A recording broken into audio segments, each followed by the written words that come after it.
I recently created an artificial intelligence video. I used my likeness, that is to say my face, okay, my visage, my countenance. But of course, the body was not me. I'm walking on a sidewalk, and there's graffiti on the wall, and I'm in my cap. See there, I'm in one of these. I'm in my cap. Here, I'll show you. Where are my sunglasses? Yeah, here, I got my sunglasses here. I'm wearing my sunglasses and my cap. Okay, so the AI takes a photograph of me, okay, a photograph of me in the cap, sunglasses, headphones, and I'm walking in slow motion. And you know what these people on Facebook say to me?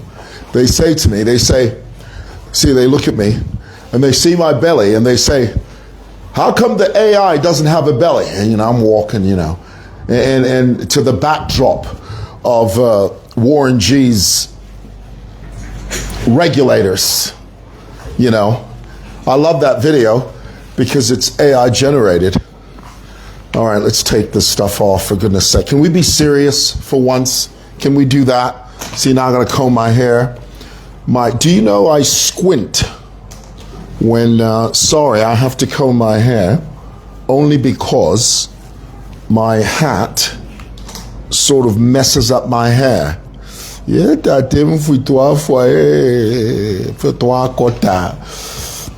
I wouldn't give to be 25 years old. Oh, those were the days. Life was so carefree, footloose and fancy-free. Didn't have a worry or a care in the world. Now it feels like the whole world's worries are on your shoulders. Well, that's what you get, mate, for getting old. Older, that is.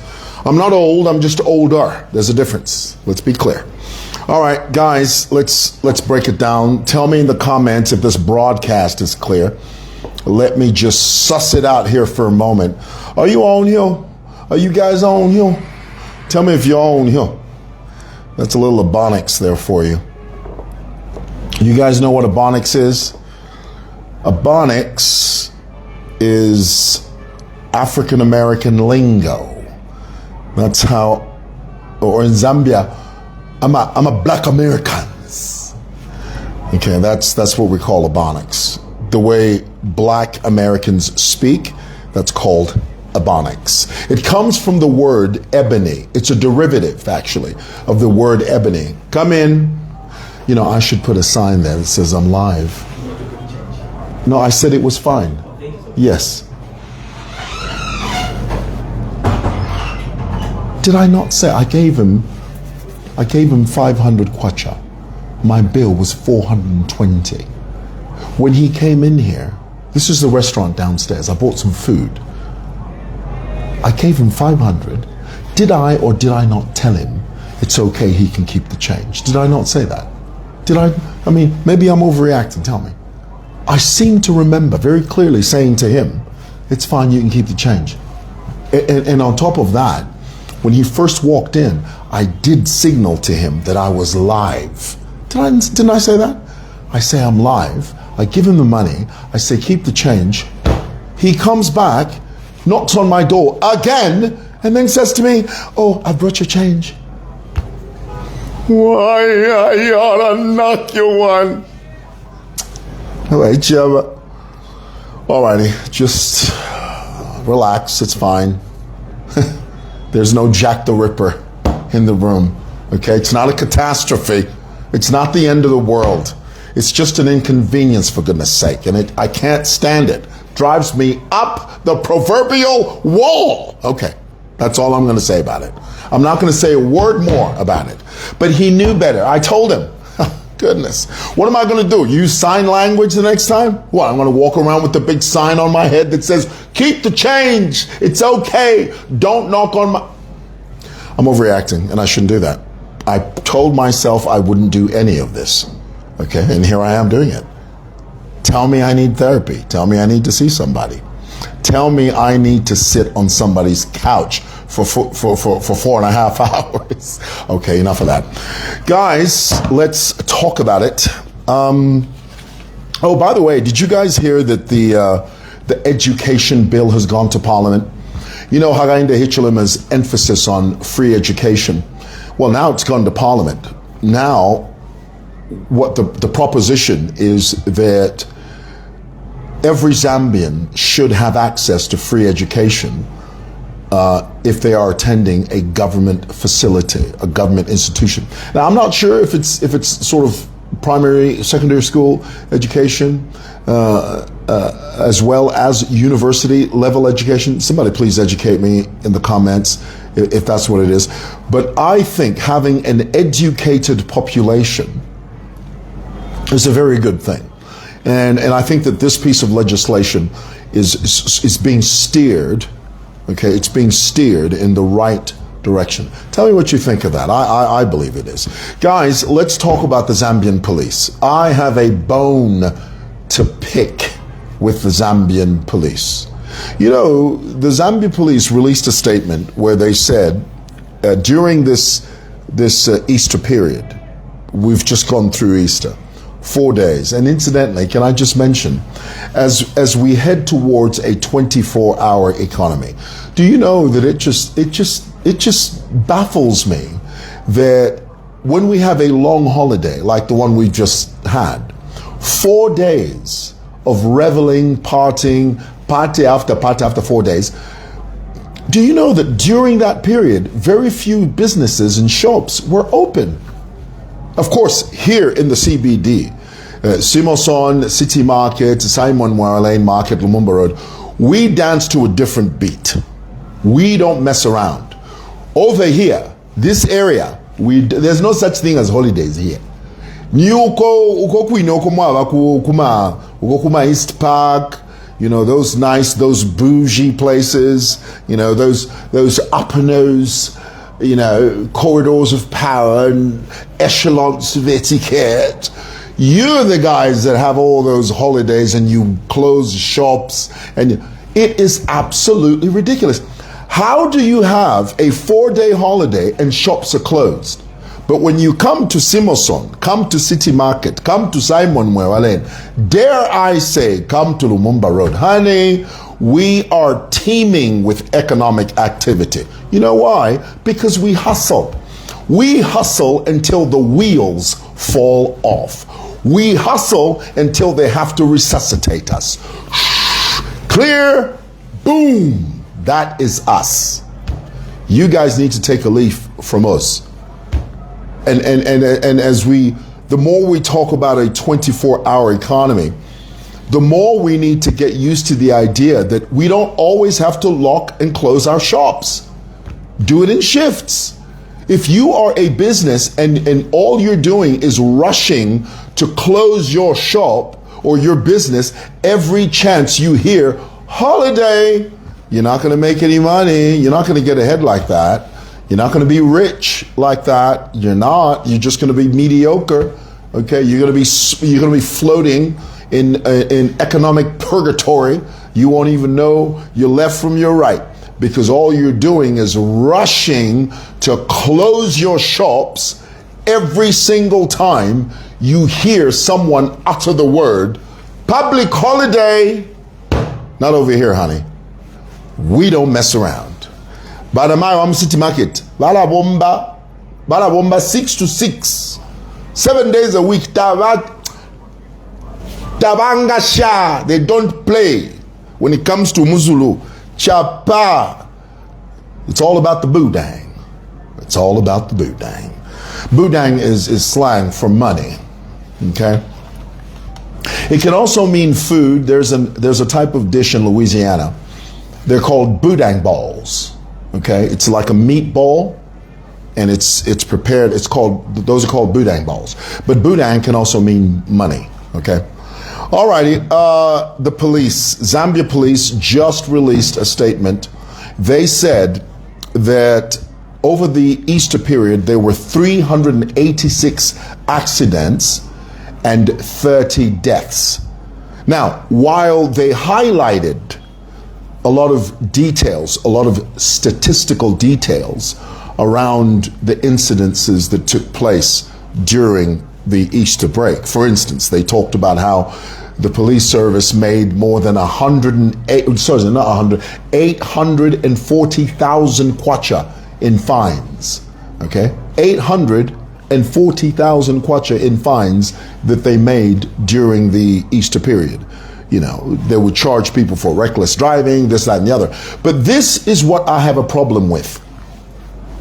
And tell me in the comments if I'm overreacting. I know I'm not overreacting. I am telling you the truth. I have my finger on the pulse. There is an anomaly here, and that is Zambia. Are you ready? Tell me you're ready before I tell it to you, before I say it to you. Tell me in the comments. Say, I'm ready. Go ahead, say it, because I need for you to understand where I'm coming from. Okay, this is what I'm trying to tell you. Go ahead and break it down for me. Tell me in the comments. Just say I'm ready to hear it. And this is beginning to chap my hide, honestly. The more I read this, the more annoyed I become. And it's this. Amidst all of these glossy statistics, 386 accidents, 30 deaths, unfortunately. Our condolences. The police service made 840,000 kwacha in fines. All of this, and yet you're not telling us how many drunk driving related accidents and deaths occurred during this Easter period. Somebody tell me something's wrong somewhere. It's like a jigsaw puzzle with a big gigantic piece missing in the entire image. How in the HE double hockey sticks is Zambia Police gonna spit out all of these statistics? 386 people died, 30 deaths. As Zambia Police, we made more than 840,000 kwacha in fines. And yet, you totally ignore and omit. You owe it to us. You owe it to us, the Zambian people, to tell us over this festive period, because you know, Zambia today is drunk. Let's just be honest. Zambians are drunkards, the most careless motorists on the planet. Zambians will drive drunk and explain it to you like a flex. Boy, mane twalikolwa. Twalichita colwigs, nalikolwa nalikat. Yafikire nomu. But nalikwanisha boy, naliyensha. That if you're steady as she goes. Steady as she goes. No kumona boy shale mona. Kabili nalikat. Ubongona body furungana. But I knew. Nali mona pata ukwe kungandoko. Ni kwamene kuko. Ni ukukwine. Boy, bagana isa Afrika panganda. Isa Afrika pa bond. Madam ale punda tinge fumu akoloba na chite. That if you mami, don't worry about it. Tina jaira. Tuariberera. Hamushati mulankali fi mutima. When you talk like that, very irresponsible chaps. Very irresponsible. Mwayaku granddaddies, mwakolo wa murikat. Mwafuma granddaddies na mkolo, and you're driving home and you think it's a joke. There's nothing funny about that. When you go to these car washes, this is one of the reasons we have to have mayors that look into this nonsense of car washes establishing drinking spots while your car is being washed. Let's get you drunk while you wait for your car.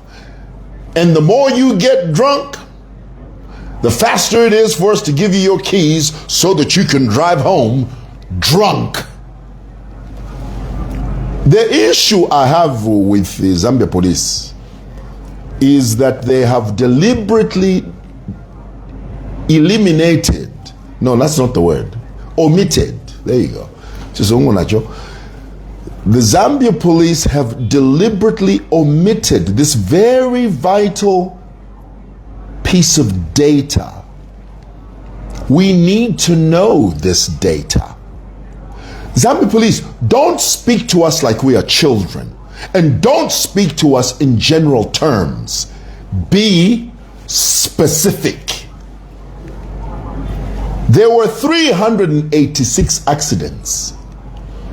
X amount were drunk driving related accidents. Now, do you know one of the reasons, and I will tell you, and this is the truth, one of the reasons Zambia Police is just too embarrassed to share this with us is because Zambia Police doesn't really have the mechanism to deal with our drunk driving population. The issue of drunk driving in this country is a massive problem, but Zambia Police ignores it. They just ignore it. How many people do you know that are driving with a bottle of alcohol in their car, driving, drinking? It impairs their vision, it impairs their judgment, it causes them to make foolish mistakes, in many cases fatal mistakes. And Zambia Police they just walk around here, prancing around here like it's hunky dory, like it's fine, like it was just 386 people that died. I mean, that were involved in accidents. 30 of those died. Well, how many were drunk driving related? Oh, we don't know that. Why don't you know that? Oh, we don't, because we don't have the equipment to deal with that. We don't have the apparatus. We don't have the wherewithal.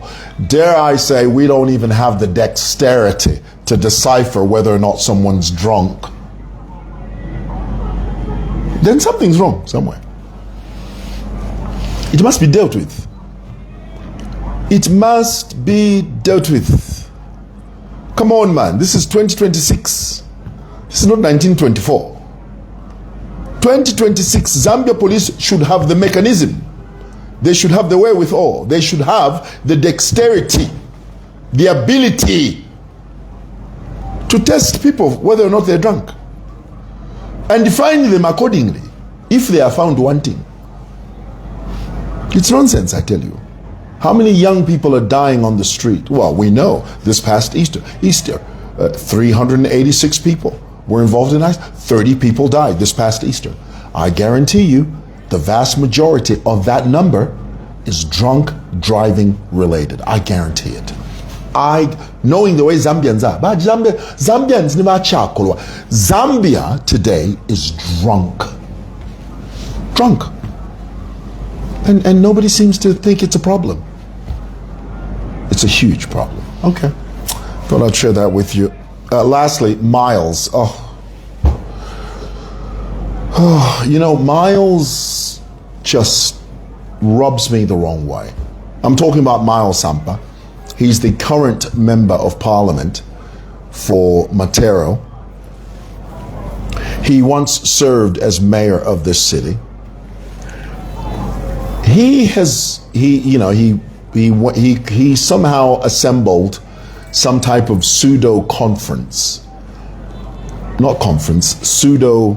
convention. I'll say it right in a moment. A pseudo PF convention where he emerged as the legitimate president of the Patriotic Front. He later on incorporated Robert Chabinga, who eventually usurped and overtook the party and sort of threw Miles on the sidelines. Miles took the matter to court. According to Miles, the court has handed him back the reins. You know what reins are? Not infula. You know those leather straps attached to the bit. There's a little metal piece that goes into the mouth of a horse. That's called a bit. On either side of the bit, there are two leather straps attached that the rider of the horse uses. You can turn the horse left, turn it right. You, in a sense, you control the horse. Those leather straps, those are called reins. They're not reins as you spell reins, it reins, okay? Miles claims that the reins, the controlling apparatus of the PF presidency was handed back to him, and then now he's appointed Judas as his close member of the Central Committee in his faction of the PF. Now, the reason I call this, his name is Willa Mudolo. Willa Mudolo is a Zambian, what do I call him? Con artist. Yeah, that's what it is. Zambian con artist that was heavily involved with Shefard Bushiri in his scamming, efforts and enterprises there in South Africa. Bushiri was charged with money laundering and many other things. Bushiri could see, he saw the writing on the wall, and he realized, you know what, if I stay in South Africa, I'm going to prison. So what does Bushiri do? He pays judges and cops and immigration officers, and he weaves, literally bobs and weaves his way through South Africa, exits the country, and he goes back to his Malawian territory, his country. Well, while he was in South Africa, he was a very close associate to this Willa Mudolo, this Zambian who is vying for the presidency of the PF party. Now, the reason why I'm referring to him as Judas is very simple. Miles Sampa seems to have the knack. He seems to have the skill of incorporating people who want to take over from him. Guys, presidency rule number 1. When you're hiring a vice president or someone close to you, don't incorporate people who are preoccupied with taking your position as president. Oh, that's a heavy one. Tell me in the comments if that resonates with you. I'll say it again for emphasis. When you are a president or a leader in your prime, it is foolhardy, it is ill-advised to incorporate someone who will be preoccupied with taking your position as president. For example, can you imagine, let's say HH chose Chishimba Kambwini as his running mate. Mawe?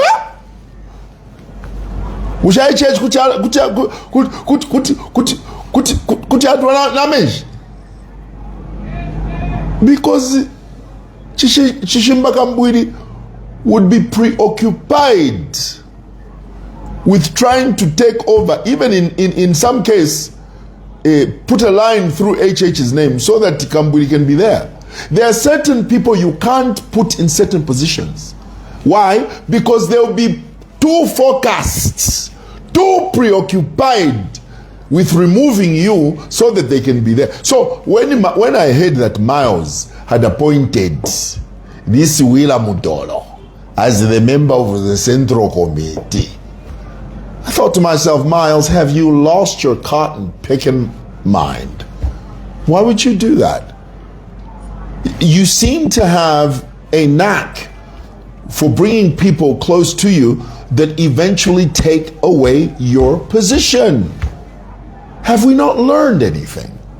Have we not sussed it out?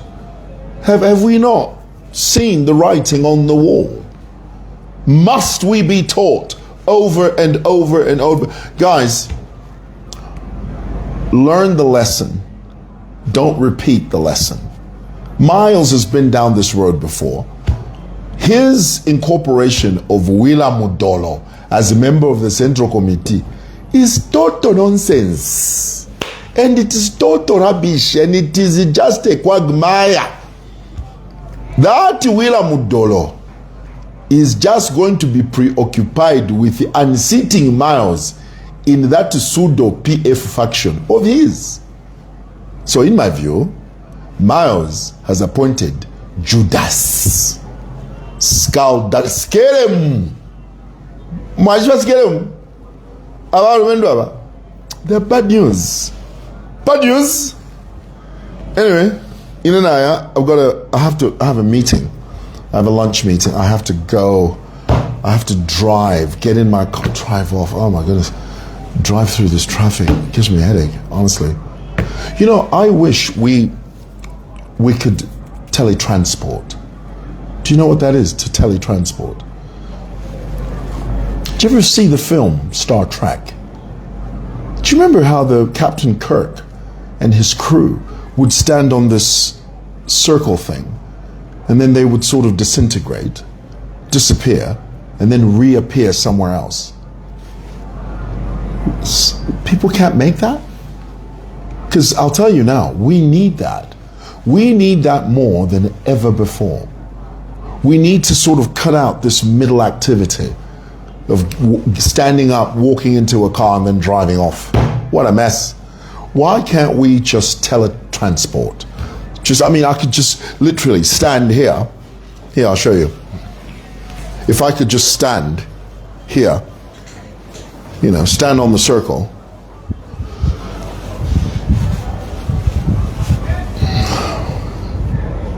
And then disappear. And then reappear somewhere else. That would be so much easier than what I'm about to do. It's a mess, I tell you. An absolute mess. All right, I gotta go. Thanks for watching. God bless. And I'll turn this thing off. Good grief. Tell you what.